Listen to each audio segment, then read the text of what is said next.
Hi hello എല്ലാവർക്കും റാണീസ് റെസിപ്പിയിലേക്ക് സ്വാഗതം. ഇന്ന് ഞാനിവിടെ ഉണ്ടാക്കുന്നത് ഒരു വെറൈറ്റി പുഡിംഗ് ആണ്, ഫ്ലോട്ടിംഗ് കസ്റ്റാർഡ് പുഡിംഗ്. അതിന് വേണ്ട ഇൻഗ്രീഡിയൻസ്: 2 കപ്പ് പാല്, 6 ടേബിൾ സ്പൂൺ പഞ്ചസാര, 2 table spoon milk powder, 1 table spoon custard powder, 1 മുട്ട, 1/4 ടീസ്പൂൺ വാനില എസൻസ്, 1 പിഞ്ച് ഉപ്പ്, ഡെക്കറേഷന് വേണ്ടി നട്ട്സ്, പിസ്ത. മുട്ടയുടെ മഞ്ഞയും വെള്ളയും സെപ്പറേറ്റ് ചെയ്ത് വെച്ചിട്ടുണ്ട്. നമുക്കിതെങ്ങനെയാണ് ഉണ്ടാക്കുന്നതെന്ന് നോക്കാം. അപ്പോൾ ആദ്യം ഒരു ബൗൾ എടുത്ത് അതിലേക്ക് മുട്ടയുടെ മഞ്ഞക്കരു ഒഴിച്ചു കൊടുക്കാം. ഇനി മിൽക്ക് പൗഡറിലേക്ക് 1 ടേബിൾ സ്പൂൺ ചെറിയ ചൂട് പാൽ ഒഴിച്ചൊന്ന് മിക്സ് ചെയ്യണം. അതിലേക്ക് ചെറിയ ചൂട് പാൽ വേണം ഒഴിച്ചു കൊടുക്കാൻ. ഒന്ന് മിക്സ് ചെയ്യാം. ഇത് നന്നായി മിക്സ് ആയിട്ടുണ്ട്. നമുക്ക് ഇതിലേക്ക് ഒഴിച്ചു കൊടുക്കാം. ഇനി ഇതിലേക്ക് പഞ്ചസാര ചേർത്ത് കൊടുക്കാം, കസ്റ്റാർഡ് പൗഡർ ചേർത്ത് കൊടുക്കാം, ഇതിലേക്ക് 1 പിഞ്ച് ഉപ്പ് കൂടി ചേർത്ത് കൊടുക്കാം, ഇതിലേക്ക് 1/4 ടീസ്പൂൺ വാനില എസൻസ് ചേർത്ത് കൊടുക്കാം. ഇത് വിസ്ക് കൊണ്ട് നന്നായി ഒന്ന് മിക്സ് ചെയ്യാം.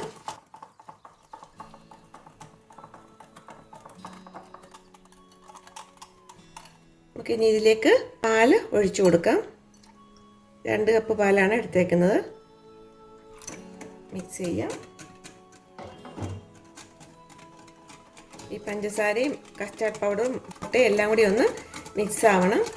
മിക്സ് ആയിട്ടുണ്ട്. നമുക്കൊന്ന് മാറ്റി വയ്ക്കാം. ഇനി വേറൊരു ബൗൾ എടുത്ത് അതിലേക്ക് മുട്ടയുടെ വെള്ള ഒഴിച്ചു കൊടുക്കാം. 1 പിഞ്ച് ഉപ്പ് കൂടി ചേർത്ത് കൊടുക്കാം. നമുക്കിത് വിസ്ക് കൊണ്ടോ ബീറ്റർ വെച്ചോ നന്നായി ഒന്ന് ബീറ്റ് ചെയ്തെടുക്കാം.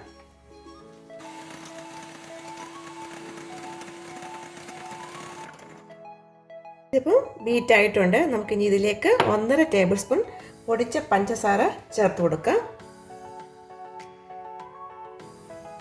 എന്നിട്ട് ഒന്നുകൂടി ഒന്ന് ബീറ്റ് ചെയ്തെടുക്കാം.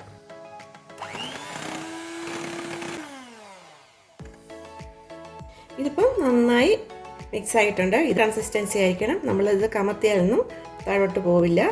നമുക്കിനി ഇതിലേക്ക് 1/4 ടീസ്പൂൺ വാനില എസൻസ് കൂടി ചേർത്ത് കൊടുക്കണം. മുട്ടയുടെ ഒരു മണം ഉണ്ടാവാതിരിക്കാൻ വേണ്ടിയാണ്. 1/4 ടീസ്പൂൺ വാനില എസൻസ് കൂടെ ചേർത്ത് ഒന്ന് മിക്സ് ചെയ്യാം.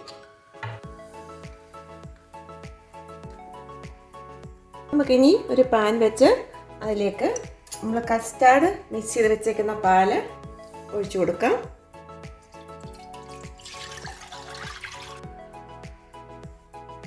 ലോ ഫ്ലെയിമിൽ ഇളക്കിക്കൊണ്ടേയിരിക്കണം. ഇളക്കി നല്ല കുറുക്കി എടുക്കണം. ഇതിപ്പം നന്നായി തിളയ്ക്കുന്നുണ്ട്. നോക്കുമ്പോൾ ഈ കൺസിസ്റ്റൻസി ആയിരിക്കണം. അധികം കട്ടിയാവാനും പാടില്ല, അധികം ലൂസാവാനും പാടില്ല. നമുക്കിനി ഇതിലേക്ക് നമ്മൾ ബീറ്റ് ചെയ്ത് വെച്ചേക്കുന്ന മുട്ടയുടെ വെള്ള സ്പൂണിലെടുത്ത് ഇതിലേക്ക് ഇട്ട് കൊടുക്കാം. നമുക്ക് ഇഷ്ടമുള്ള വലിപ്പത്തിൽ ഇട്ട് കൊടുക്കാം. 1 മിനിറ്റ് ഇതിൽ കിടന്നൊന്ന് വേവണം. ഇതിപ്പം തിളയ്ക്കുന്നുണ്ട്. നമുക്കിതൊന്ന് തിരിച്ചിട്ട് കൊടുക്കാം.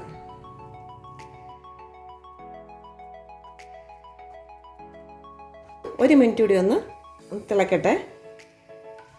മുട്ടയുടെ വെള്ളയൊക്കെ നന്നായി കുക്കായിട്ടുണ്ട്. ഇതിലേക്ക് നട്ട്സും പിസ്തയും പൊടിച്ചത് ഇട്ട് കൊടുക്കാം. നമുക്കിനി തണുക്കാൻ വേണ്ടി വെയിറ്റ് ചെയ്യാം. റൂം ടെമ്പറേച്ചറിലായി കഴിയുമ്പം നമുക്ക് പുഡിംഗ് ട്രേയിലേക്ക് ഒഴിച്ച് 1 മണിക്കൂർ ഫ്രിഡ്ജിൽ വെച്ച് എടുക്കാം. അപ്പോൾ ഇതിപ്പം റൂം ടെമ്പറേച്ചറിലായിട്ടുണ്ട്. നമുക്കിത് പുഡിംഗ് ട്രേയിലേക്ക് ഒഴിച്ചു കൊടുക്കാം. ഇതിലേക്ക് ഒഴിച്ചു കൊടുക്കാം. ഇതിലേക്ക് കുറച്ച് നട്ട്സ് പിസ്തയും പൊടിച്ചത് കൂടി ഇട്ട് കൊടുക്കാം. നമുക്കിത് 1 മണിക്കൂർ ഫ്രിഡ്ജിൽ വെച്ച് തണുപ്പിച്ചെടുക്കാം. 1 മണിക്കൂർ ഫ്രിഡ്ജിൽ വെച്ചെടുത്തിട്ടുണ്ട്. സെർവിങ് ബൗളിലേക്ക് എടുക്കട്ടെ. ഒന്ന് ടേസ്റ്റ് ചെയ്ത് നോക്കിയിട്ട് പറയാം.